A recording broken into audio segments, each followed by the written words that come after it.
On the morning of December 15, 2014, a popular Sydney cafe in Martin Place was just opening its doors for the daily trade. Christmas was just 10 days away and holiday excitement was in the air. By 8:30am that morning, the staff was already busy with a number of happy customers, stopping by to purchase a chocolatey Christmas gift, meet a friend for breakfast, or that quick cuppa on the way to work. Just 10 minutes later, the pre-holiday calm would descend into chaos. My name is Andrea M, and this is Real Crime Down Under. And before we delve into today's story, I would like to remind you guys to poke the like button with a sharp pencil, repeatedly jump on the subscribe button and ring the bell so you don't miss any of my new videos, and invite your friends to do the same by sharing. It's subscribers like your good selves who help me grow my channel here on YouTube and continue to make videos for you guys just like this one. That being said, let's begin. And today's video comes with a trigger warning for violent content, terrorism and hostage taking. At 8:33am on the 15th of December 2014, a lone gunman walked into the Lindt.Cafe, Sydney, and would hold hostage 10 customers and 8 employees in the APA building in Martin Place. The gunman, known as Man Haron Monis, would target cafe staff and customers in a lone terrorism attack in the name of Islam.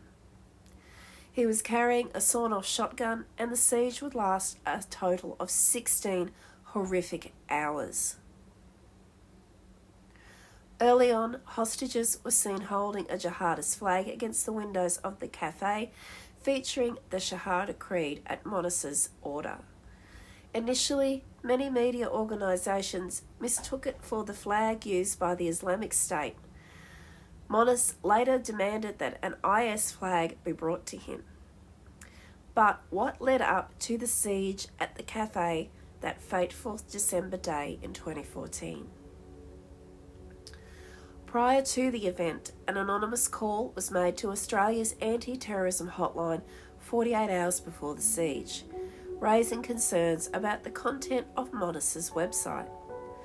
On his website, Monis had pledged allegiance to the Caliph of the Muslims, believed to be referring to the Islamic State leader Abu Bakr al-Baghdadi, and denounced moderate Islam. It has been reported that the Australian Security Intelligence Organisation followed up on the call by reviewing the website and Monis's posts on social media, but found nothing to indicate that he was likely to commit an act of violence.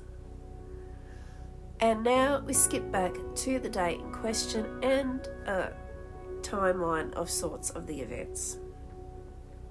So, as we already covered, Monis enters the Lindt Chocolate Cafe at 53 Martin Place, Sydney at 8:33am Sydney local time on the 15th of December 2014. The cafe was situated across from the 7 News television studios and near the Reserve Bank of Australia, the headquarters of the Commonwealth Bank, the Westpac Bank, and it was also close to the Martin Place underground train station. So the situation begins in earnest at 9:45am when Monis forced Tori Johnson, the manager of the cafe, to phone 000. And if you're not familiar with 000, that is our emergency number here in Australia, similar to 911 or 999. Monis was bearded, wearing a black cap and wearing a black headband with the inscription in Arabic, "We are ready to sacrifice for you, O Muhammad." He was carrying a blue sports bag and armed with a sawed-off pump-action shotgun. The shotgun was old, but could still fire 4 shots in 5 seconds. Monis would then go on to use the hostages as human shields. He had also disabled the automatic sliding glass doors of the cafe. Monis also claimed there were 4 devices located around Sydney. However, New South Wales Police Commissioner Andrew Scipione said that none of the alleged devices were found during their investigations. Monis also demanded that a hostage ask all media to broadcast. This is an attack on Australia by the Islamic State. In addition to this, he demanded that an Islamic State flag be delivered to him, although the request was never fulfilled. Hostages were ordered to stand up against the windows with a black standard flag with the Shahada in white Arabic letters, an Islamic creed declaring there is no God but Allah, and Muhammad is the messenger of God. And he got the hostages to hold these against the windows. And I remember that on the news, they were holding these against the windows for quite some time. Some news reports initially would mistake it for the flag used by the Islamic State of Iraq and the Levant ISIL. Monis also demanded to speak to the Australian Prime Minister Tony Abbott live on the radio, but this demand was also rejected. This was actually relayed by hostage Marsha McHale, who said that she lost it when she was told the Prime Minister, and I remember them talking about this, saying he's too busy, and she would say back to them, I don't care what he's doing. I'm sure there's nothing more important happening in Australia right now than the lives of the people in this cafe. Mamdouh Habib, an Australian Muslim who had been wrongly detained in Guantanamo Bay in the United States and was running for an election in the Australian seat of Auburn in 2007, said that he knew Monis well after Monis had actually worked as a staffer on his campaign and offered to help police negotiate with him. He would go on to say that he believed that Monis was sick and disturbed over his failure to gain access to his children, and said Monis could trust him to get his message out. Lawyer Manny Konditsis had represented Monis and had also offered help because he said that Monis respected him and what he had to say to him. Barrister Michael Klooster, who had met Monis in the cafe before the siege, called police at 2:17 p.m.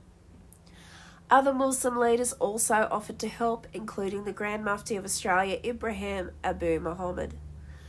All such offers were rejected by police, however, because they had no control over what the untrained negotiators might say or do. However, McHale said that after the request to speak to the Prime Minister was refused, as she would go on to say, it was then that I knew that nothing was going to be negotiated and we were just left there.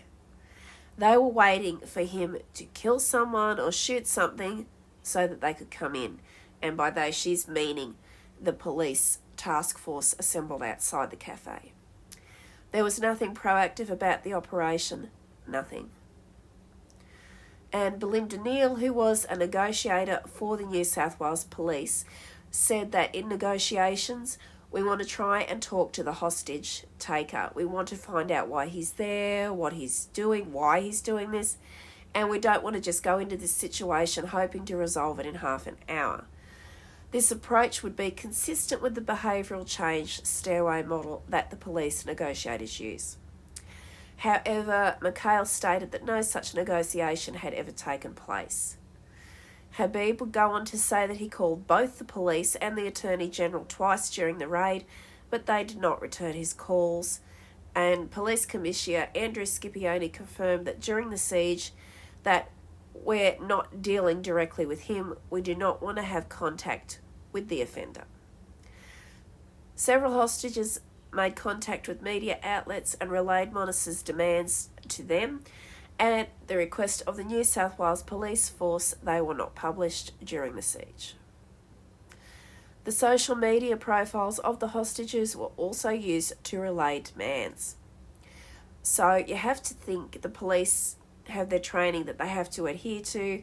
Meanwhile, everybody else is kind of panicking and wanting this to be resolved quickly, but a hostage negotiation is a hair-trigger thing and they did have to be a little careful.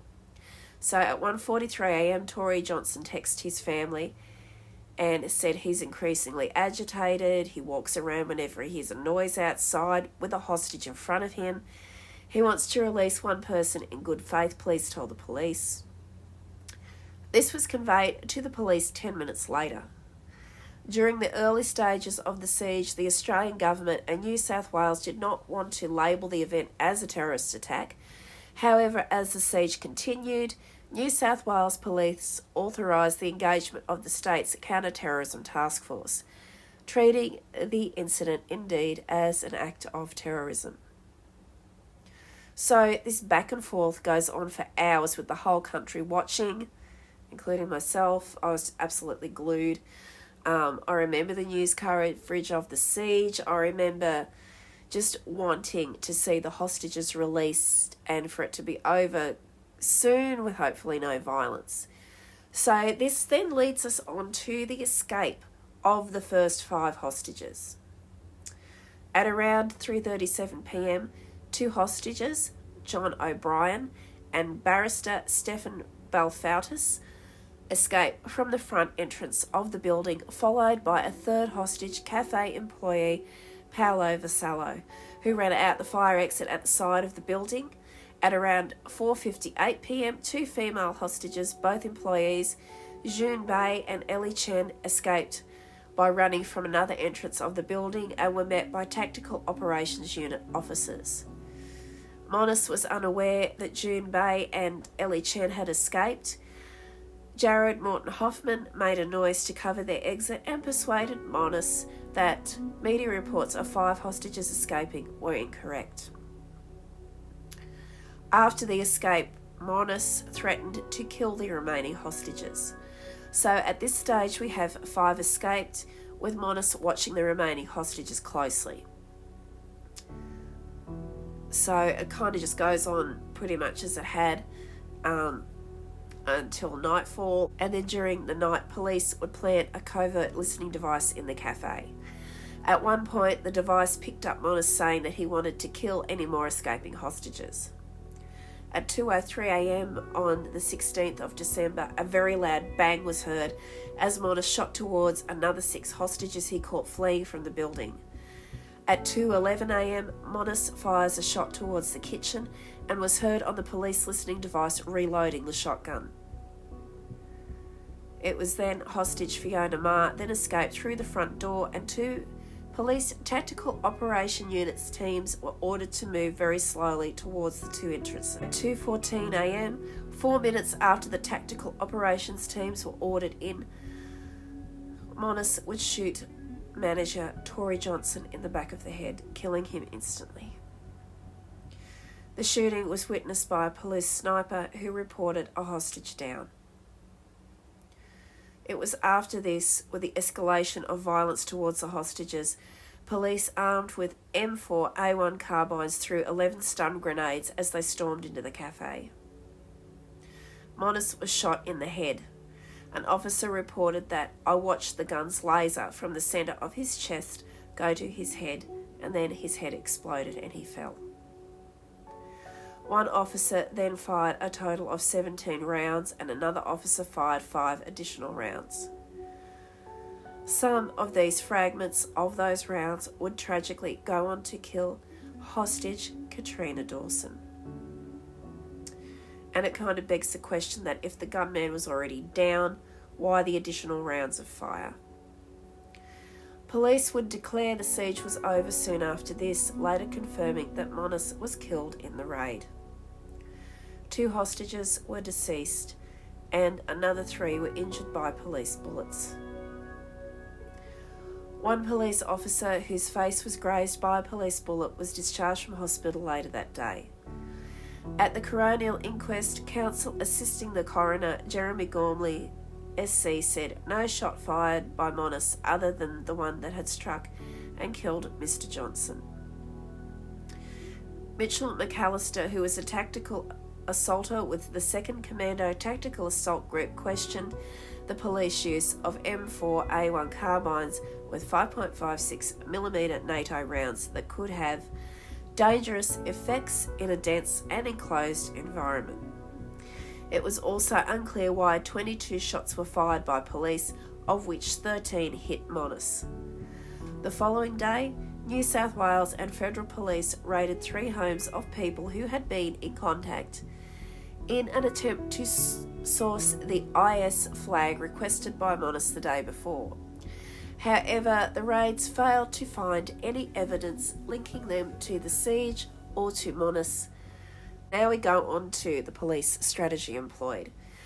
The police followed a contain and negotiate strategy, which was to avoid any direct action unless a hostage was killed or injured. They decided that this strategy could deliver a peaceful negotiated outcome because Monos at this point had not harmed any of the hostages, despite him threatening to do so. Monos had also not reacted violently to the escape of 5 hostages on 2 separate occasions, or due to none of his demands being met. So far they were sort of giving him some slack because he hadn't as yet acted violently. Further to this, Monos claimed to have a bomb, and if the bomb was triggered, all of those inside the cafe and those attempting a rescue were not likely to survive. At 8:20 p.m. and again at 11:35 p.m, the head of the Tactical Operations Unit attempted to persuade the other commanders to take a deliberate action and storm the cafe, but this was overruled by another commander and Assistant Commissioner Mark Jenkins due to the danger to the hostages and the police that were assembled. Police snipers could not be used due to the narrow windows and the moving around of Monos, the risk to the hostages, and if there was a missed shot, and the position of the snipers behind the glass. At 11 a.m, Operational Commander Mick Fuller approved negotiations for the release of half of the hostages in return for Monos being allowed to talk to ABC Radio. However, the negotiation commander decided not to do so because it conflicted with the standing policy not to negotiate with terrorists. And the first negotiator was not told that the Grand Mufti of Australia and a barrister who represented Monos had offered to help negotiate with Monos. He only found out about Monos's demand for the ABC to broadcast that Australia was under terrorist attack after a Facebook post from one of the hostages was read out on Radio 2GB. Monos had also demanded that the Christmas lights be turned off. The first negotiator thought doing this would have provided an opportunity to bargain with Monos, but did not hear back from the commanders as to whether it was possible, so the option was discarded. He was then relieved by a second negotiator, but did not tell him about the demand that the Christmas lights be turned off. Hostage Shalina Winpee told the second negotiator Monos wanted to know why it hadn't happened, and it was later revealed an Ausgrid team had assembled to switch off the lights, but they were sent home. A third negotiator later said that he did not have the Christmas lights turned off because he had some reason to know that Moroney would not carry through with his threat to kill Winpee. He said there was some step-by-step processes to have the hostages released after 19 hours. Jenkins said he would have liked the Christmas lights turned off quickly and was unaware that this had been found to be possible. Jenkins was also not told about the Johnson text near the end of the siege that Monos wanted to release a hostage. The negotiation team leader did not think Monos would hurt anyone because Monos had told people inside the cafe that everyone would go home once Prime Minister Tony Abbott had called. The team leader later conceded that Abbott was never going to call. Forensic advice given to the police by an unarmed consultant psychiatrist was that Monos was probably undertaking a grandiose act to be recognised as a figure of great infamy rather than wishing to hurt anybody. Actually doubted that Morris did represent ISIS because he did not have the correct flag, nor that his actions were politically motivated. The psychiatrist warned that a wounded narcissist is a dangerous specimen, as none of Morris's demands were being met. Authorities did not release an estimate of the number of hostages inside the cafe during the siege. After the siege, a total of 18 hostages was confirmed, 8 staff and 10 customers of the cafe, including lawyers and Westpac employees with offices close by. Initial estimates varied, with some significantly overestimating the number. Tori Johnson, the 34-year-old manager of the cafe, died after being shot in the head. Katrina Dawson, a 38-year-old barrister, was killed when hit by 7 police bullet fragments while lying behind a chair which was hit by 10 bullets. 3 hostages and a police officer were wounded by police gunfire during the raid. The 3 hostages were Marshall McHale, who was shot in the leg, Robin Hope, a 75-year-old woman who was shot in the shoulder, and Louisa Hope, 52-year-old daughter, who was shot in the foot. All 3 were in a stable condition after treatment. Paolo Vassallo, one of the 5 hostages who initially escaped the scene, was hospitalised for a pre-existing medical condition. The other hostages were identified as John O'Brien, Stefan Malafaldis, Ellie Chen, June Bay, Harriet Denny, Visca Ancredi, Joel Herritt, Fiona Ma, Jared Hoffman, Paspendu Ghosh, Selena Wynn P, and Julie Taylor. Memorial service for Johnson and Dawson were held on the 23rd of December. Johnson's in the morning at St Stephen's Uniting Church, Sydney, and Dawson's in the afternoon in the Great Hall of the University, Sydney. During the siege, evacuations and closures didn't only affect Martin Place, where the police were blocking Martin Place near the Lindt.Cafe. Road closures included nearby King Street, George Street during the siege and after the siege began. A staged exclusion zone was established with thousands of people evacuated from nearby buildings, including from the floors above the cafe. The Sydney Opera House was also evacuated after a suspicious package was found. However, reports are unconfirmed by the police. The US Consulate General in Sydney, located in Martin Place, was also evacuated. Some Sydney schools were put into a white-level lockdown due to the hostage situation, which meant that no school group was permitted to leave the school grounds. Police also advised people in the area bounded by Hunter, George, Elizabeths and Macquarie Streets, bordering Martin Place, to remain indoors and away from windows. Commonwealth Bank, Westpac and ANZ closed their CBD branches for the day. The State Library was also closed. Numerous other buildings, including David Jones Stores, executive offices for the New South Wales Parliament, criminal courts for the Supreme Court and the Downing Centre, and several city legal chambers were evacuated, as were the facilities of the 7 Network, situated directly across from the cafe. And the morning show was actually in filming when this happened, and they had to suspend their transmission. They had to stop filming and leave. Police established an emergency centre in nearby Hyde Park in response to the unfolding situation, with emergency services sent to the area to respond to any immediate threats, and evacuees were relocated to the park as a safety precaution. Trains did not stop at Martin Place railway station during the incident. Transport for New South Wales advised people to stay away from the CBD. Road closures prevented southbound access to the Kale Expressway, York Street and Harbour Street, and northbound access to the Kale Expressway, and all traffic was diverted to the Sydney Harbour Tunnel. The following morning, 16th of December, road diversions remained in place, and Martin Place and the train station remained closed until the evening of December 16. Also, Elizabeth Street, Macquarie Street and Hunter Street were then reopened to traffic. But what do we really know about the man who caused so much chaos and death in a 24-hour period? Man Harun Monis was Iranian-born and was identified as the hostage taker and named early on the morning of the 16th of December. In September 2009, Monis was convicted for criminal use of the Postal Service to menace, harass and cause offence for a campaign protesting the presence of Australian troops in Afghanistan by writing letters to the families of soldiers killed there, in which he called the soldiers murderers. On the 12th of December, 3 days before the siege, Monis lost his appeal against his conviction and was sentenced to 300 hours of community service. Monis had been charged with accessory to murder relating to the death of his former wife, who was found stabbed 18 times and set alight on the 21st of April 2013 at a unit block in Wellington.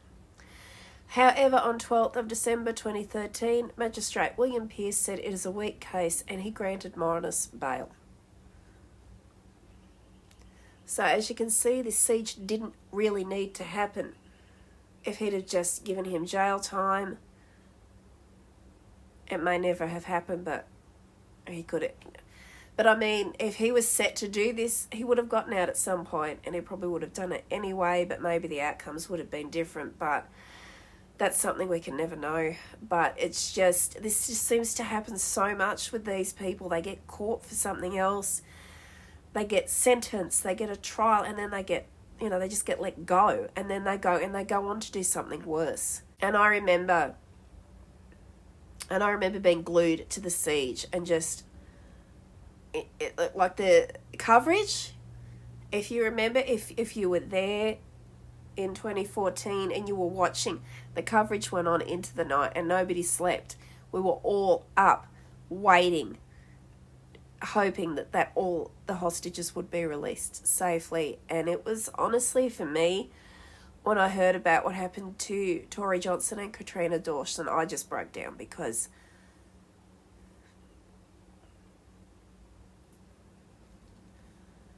I just so wanted everybody to get out alive. And it was just devastating when we found out that didn't happen. Moroney had also numerous charges of SA and aggravated indecent assault and common assault. On the 14th of April 2014, Moroney was charged with 3 SA offences against a woman and remanded in custody. He was granted bail on the 26th of May, 6 days after the Bail Act in New South Wales was rewritten, based on recommendations by the New South Wales Law Reform Commission. On the 10th of October, he was charged with another, oh my God, I can't even believe this, 40 SA offences against 6 more women, and his bail was continued. Jeremy Gormley, SC, counsel assisting the inquest, summarised Moroney as a complex, disturbed individual, desperate for recognition and status, but lacking the skills or achievements to bring that dream to life. Gormley summarised that Moroney could be plausible, courteous and controlled, but he was also almost entirely consumed in his own self-importance. By 2014, he owned no property, was in debt, and had developed no employment skills. His attempts to develop a personal religious following had failed. He was also facing future serious criminal charges and had made no public impact of note on the Australian political scene. Moroney may have felt that at this time he had little left to live for. No weapons were found when police raided his home in 2013. From 1997 to 2000, Moroney had held a security guard licence, which would have allowed him to carry a pistol between March and June 1997.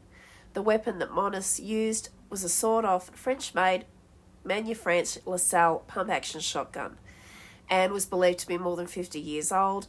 Police believe the weapon was imported in the 50s when no registration was required. Moroney had 23 shotgun cartridges of different brands between 15 and 20 years old. In the days following the siege, members of the public would sign condolence books in Martin Place. Thousands of people visited the site in the first few days after the incident to pay tribute to the victims. Among them were the family members of Katrina Dawson and Tori Johnson. Tori's father was accompanied by rabbis Levi Wolf and Zalman Castor, Hindu priest Pandit Ramachandra, and Reverend Bill Cruz and Sheikh Wazam Chakawi. Katrina Dawson's young daughter left her own note. Chalk messages written on Martin Place after the event, flags on all New South Wales government buildings, including the Sydney Harbour Bridge, flew at half-mast to honour the hostages who lost their lives at the cafe. And this brings us to the end of today's case. And if today's video has raised any issues for you, I will be providing numbers you can call if you need someone to talk to. And I'd love to hear your thoughts and opinions on this tangle web that became the tragic Lindt.Cafe siege that fateful day. So please feel free to drop them in the comments section below. So further to this, they did try to renovate and reopen the cafe, but it was never the same after that, and it is now permanently closed. There is a memorial for the Lindt.Cafe siege victims that was unveiled in Sydney's Martin Place in 2007 amid an emotional ceremony. And there are also more than 200 handcrafted flowers in mirrored cubes inlaid into the pavement just metres from where the siege took place just 3 years before, in memory of the lives lost and forever altered on that day. And as for today's case, we are now finally at an end, and I would like to thank you all once again for watching. Please stay safe, be happy, and I'll see you all again very soon.